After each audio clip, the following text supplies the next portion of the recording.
नमस्कार, आप देख रहे हैं आरएडी न्यूज। मैं हूं योगेश चक्रवर्ती। बिहार फर्स्ट, बिहारी फर्स्ट का नारा देने वाले एलजेपीआर के राष्ट्रीय अध्यक्ष चिराग पासवान क्या सचमुच अपने नारे को, बिहार को आगे ले जाना चाहते हैं या उनकी मंशा सिर्फ वोट की राजनीति करनी है? अगर वे सचमुच बेहतर बिहार की कल्पना कर रहे हैं तो फिर बिहार की छवि वे अपने ही नारों के खिलाफ क्यों गढ़ रहे हैं? आखिर इसके पीछे उनकी मंशा महज सिर्फ वोट की राजनीति है? अक्सर चिराग पासवान बिहार की कानून व्यवस्था को लेकर सवाल उठाते हैं, लेकिन आज तो उन्होंने हद ही कर दी। उन्होंने कहा बिहार में अगर कोई सुबह अपने घर से निकलता है तो शाम में लौटेगा कि नहीं, ये उसे पता नहीं होता। बिहार की बेटियां, बहुओं की इज्जत सरेआम लूट ली जाती है और उनकी हत्या कर उनकी लाश को नाले और नदी में दफन कर दिए जाते हैं।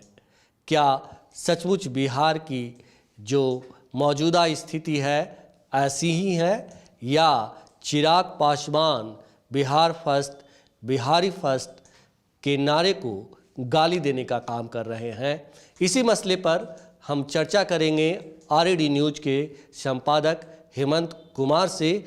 हेमंत जी, क्या बिहार में कानून व्यवस्था की स्थिति बद से बदतर है, जो चिराग पासवान अपनी अति पिछड़ा सम्मेलन में इस तरह के दावे कर रहे हैं? चिराग पासवान का आज मैंने वो टीवी ये बाइट मैंने सुना, मैंने देखा उसको, जो वो पटना दिल्ली से पटना आने के बाद पटना एयरपोर्ट पर वो कह रहे थे। उसके बाद जो अति पिछड़ा सम्मेलन में उन्होंने भाषण दिया, वो दोनों मैंने सुना। तो मुझे लगता है कि वो जो कहते हैं कि मैं मोदी जी का हनुमान हूँ, तो वो हनुमानगिरी ही कर रहे हैं। जो उनकी बातें हैं उससे यही लग रहा है कि वो बिहार में अपराध है, बिहार में महिलाओं के खिलाफ हिंसा है, बिहार में ठगी है, बिहार में चोरी डकैती है, ये सब चीज़ें हैं, इससे मैं इनकार नहीं कर सकता हूँ। लेकिन क्या बिहार में संगठित अपराध इतना बढ़ गया है?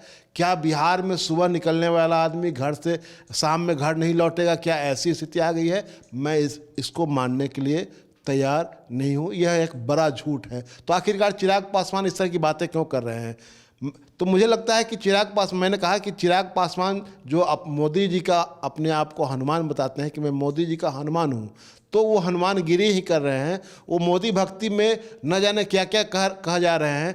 आज का उनका जो पूरा भाषण था, वो लग रहा था कि किसी फिल्म की शूटिंग चल रही है और कोई हीरो, कोई नायक वो स्क्रिप्ट पढ़ करके आया हुआ है और एक्सटेम्पो लगातार वो बोले जा रहा है, स्क्रिप्ट पर लगातार वो बोल रहा है और कुछ नहीं सुन रहा है। सामने जो कैमरे हैं, मीडिया वाले जो हैं, कोई काउंटर सवाल नहीं हो रहा है। सब लोग उसको सत्यनारायण भगवान के प्रसाद की तरह ग्रहण कर रहे हैं। तो ये अपने आप में लगता है कि ये पूरी तरह स्क्रिप्टेड, ड्राफ्टेड, क्राफ्टेड ये पूरा है और कुछ नहीं। मुझे लग रहा है कि जो कुछ भी कर रहे हैं वो मोदी भक्ति में कर रहे हैं। और बिहार के जो एलाइज हैं एनडीए में, सब लगभग इसी लाइन पर काम कर रहे हैं। चाहे वो उपेंद्र कुशवाहा हो, चाहे चिराग पासवान हो, चाहे मुकेश सहनी हो, सब इसी लाइन पर काम कर रहे हैं। तो चिराग पासवान जो कुछ भी कर रहे हैं, तो मेरी एक सलाह होगी उनको कि आप अपने पाँव के नीचे की जो ज़मीन है, जो बीजेपी के लोग ही, कल पटना में एक कार्यक्रम हुआ जिसके आयोजक बीजेपी के एमएलसी संजय पासवान थे। वो बीजेपी की सरकार में, अटल बिहारी वाजपेयी की सरकार में केंद्रीय मंत्री भी रह चुके हैं और बीजेपी के एमएलसी हैं। वो उसके आयोजक थे। उसमें उनके चाचा आए हुए थे। वो आयोजन था उनके पिता की किताब पर के आने के अवसर पर एक परिचर्चा रखी गई थी। उस परिचर्चा में चर्चा क्या हुई कि पासवानों का नेता कौन है? एकमात्र नेता पशुपति कुमार पारस हैं और कोई नहीं है। गांव-गांव में कोई अगर है और रामविलास पासवान की विरासत का हकदार कौन है? तो पशुपति कुमार पारस है। ये निष्कर्ष उस परिचर्चा का निकला। विषय कुछ और था, पूरी परिचर्चा दूसरी तरफ केंद्रित हुई और यही नतीजा निकला कि वहाँ पासवानों का नेता कौन होगा, दुसाधों का नेता कौन होगा? तो वो होगा चिराग पासवान। और रामविलास पासवान सबसे अधिक किसी को मानते थे बेटा से भी अधिक तो अपने भाई को मानते थे। जब कभी उनको मौका मिला अलौली से लेकर हाजीपुर तक, तब उन्होंने वो कुर्बानी, चाहे उन्होंने मौका दिया अपने भाई को, पशुपति कुमार पारस को। तो चिराग पासवान के पैरों के तले से ज़मीन खिसकाने की प्लानिंग तो बीजेपी का भी एक हिस्सा कर रहा है, और ये तो बीजेपी उनके साथ हो चुका है, पहले भी उनके साथ हो चुका है।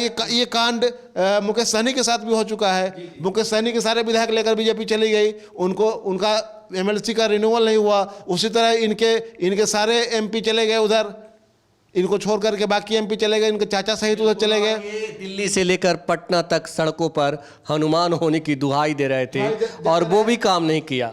उस विधानसभा के चुनाव में बीजेपी के उम्मीदवार, आरएसएस के उम्मीदवार इनकी पार्टी के टिकट पर चुनाव लड़ रहे थे। उनको बीजेपी ने फिर 2 महीने बाद, चुनाव के जस्ट 2 महीने बाद सारे लोग वापस अपने अपने बैरक में चले गए, बीजेपी के बैरक में।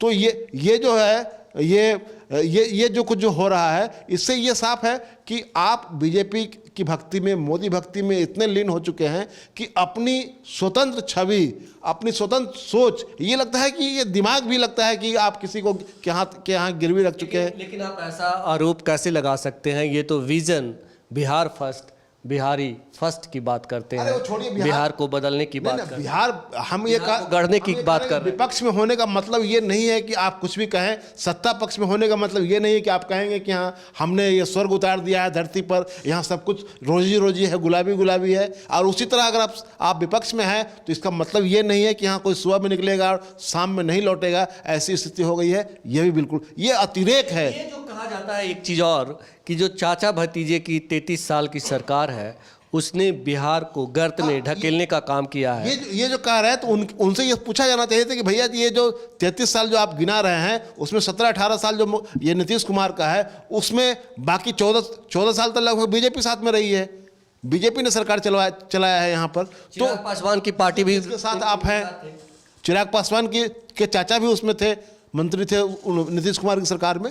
तो ये चीज़ें जो आप कहते हैं, तो कहने के पीछे थोड़ा तथ्यों को भी जान लें। क्या 14 साल वो लोग भूल जाएंगे कि जिसमें बीजेपी साझेदार थी? उसमें आप गिनाने क्या लगते हैं? नीतीश कुमार, लालू यादव, नीतीश कुमार, लालू। अरे यार बीच में और लोग थे कि नहीं? बीजेपी थी कि नहीं? वो लोग कहाँ चले गए? उनकी जिम्मेवारी कहाँ चली गई? अगर सचमुच बिहार इतना खराब हो गया हुआ है तो उसमें साझेदारी तो बीजेपी की भी है, ये इनकी पार्टी की भी हो गई और इनकी पार्टी की भी है। तो ये जो कुछ भी कर रहे हैं उसमें ये एक तरह से आने वाले लोकसभा चुनाव में हम कितना मोदी भक्ति में कितना कुछ हासिल कर लें, इसके लिए ये आपाधापी मची हुई है। इसीलिए ये अंधभक्ति जो है, जो प्रदर्शित की जा रही है, जो कहा जा रहा है, जो मैं बार बार ये कह रहा हूँ कि आज की तारीख में अगर पूरे देश में, दुनिया में अगर मणिपुर की चर्चा हो रही है तो एक इंडिपेंडेंट पार्टी के अध्यक्ष होने के नाते, सांसद होने के नाते आपको खुद भी मणिपुर जाना चाहिए था।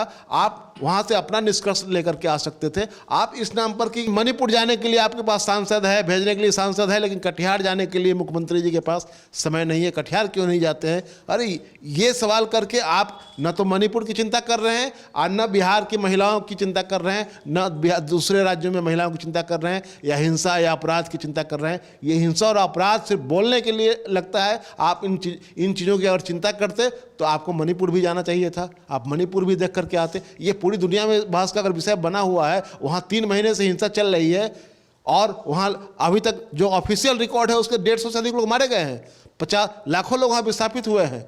वहाँ पूरी तरह ये हेमंत जी कह रहे हैं कि बीजेपी इनके बिहार फर्स्ट और बिहारी फर्स्ट के जो विजन है उसको मान लिया है और उसको बिहार में उतारने की। देखिए एक चीज़ मैं मानता हूँ कि बीजेपी अपने छोटे एलाइज को, जो छोटे उनके जो पार्टनर हैं, उनका कैसे इस्तेमाल करती है, उनको समय आने पर कैसे वो निगल जाती है। जैसे बड़ी मछली छोटी मछलियों को खाती है, उसी तरह बीजेपी छोटी पार्टियों को कभी खा जाती है, फिर कभी उसको उगल करके उसका इस्तेमाल करती है। तो ये लोग उसी भूमिका में है कि बीजेपी उनको चबाती है, फिर उगलती है, फिर उसका इस्तेमाल करती है, फिर जब उसको मौका होता है तो उसको। ये दोनों के साथ हुआ है।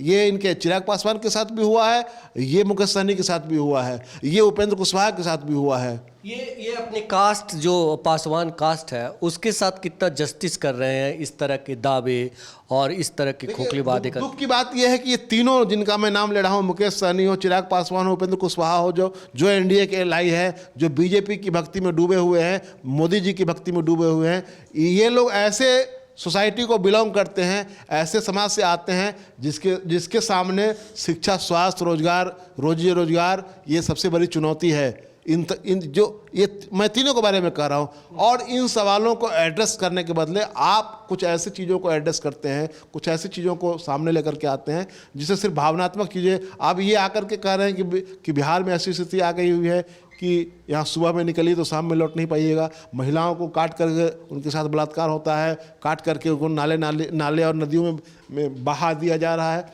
क्या ऐसी स्थिति आ गई हुई है? ये सचमुच घोर चिंतनीय है और यूं कहें कि निंदनीय भी कि आप अपने ही राज्य की छवि को इस तरह पेश करते हैं और बिहार फर्स्ट, बिहारी फर्स्ट के दावे करते हैं।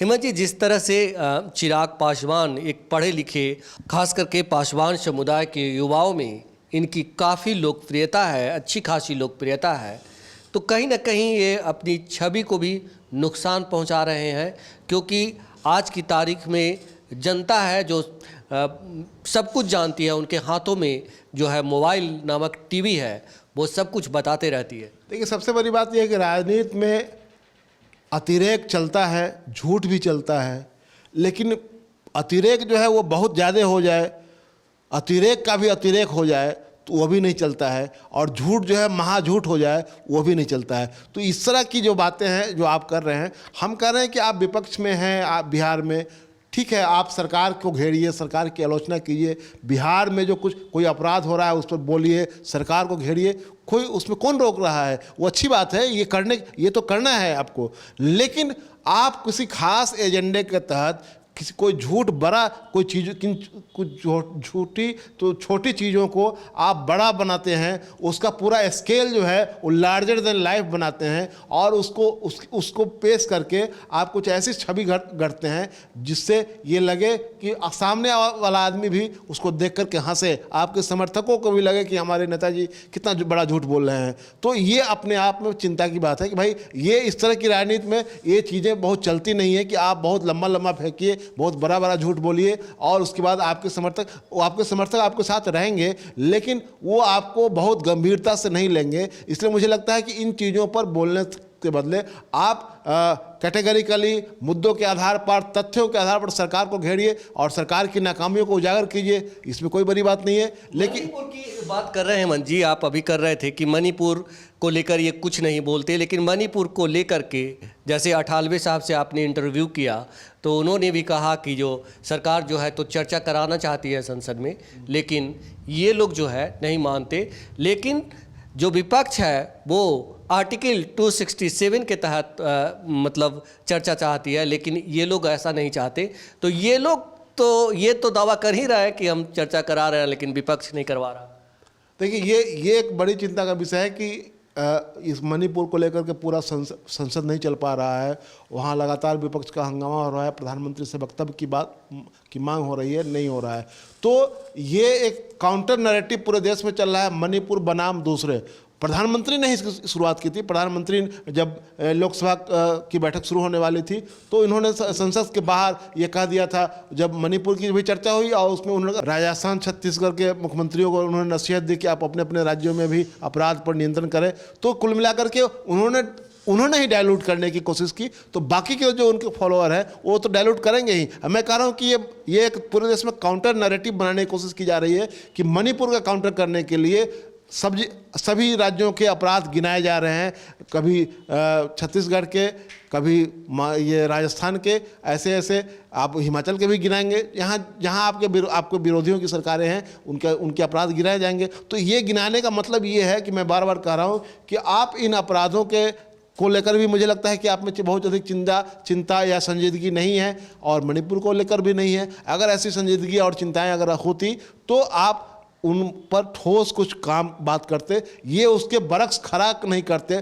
उसके काउंटर में आप नहीं खड़ा करते कि हाँ देखिए ये मणिपुर की आप बात कर रहे हैं तो देखिए छत्तीसगढ़ में ऐसा हो रहा है, राजस्थान में ऐसा हो रहा है, हिमाचल में ऐसा हो रहा है, बिहार में हो रहा है। तो इन चीज़ों को खड़ा करने के पीछे मकसद ये है कि आप उन बड़े बड़े चीज़ों को, बड़ी घटनाओं को, जो देश दुनिया में बहस का विषय बना हुआ है, उसको आप कम करना चाहते हैं।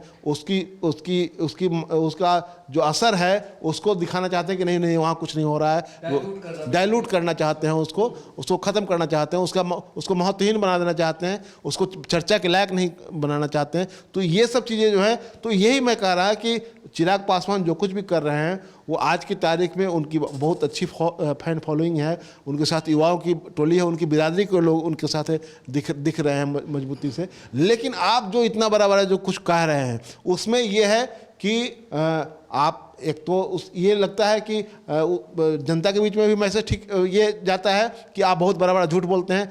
दूसरी बात कि उनको खुद ये अपने पैरों के नीचे, उनके पैरों के नीचे से ज़मीन जो खिसकाने की जो एक प्लानिंग चल रही है, उन पर तो उनकी नज़र है नहीं, बल्कि वो ऊपर देख रहे हैं आसमान की ओर, और नीचे उनके पाँव तले से ज़मीन खिसकाई जा रही है।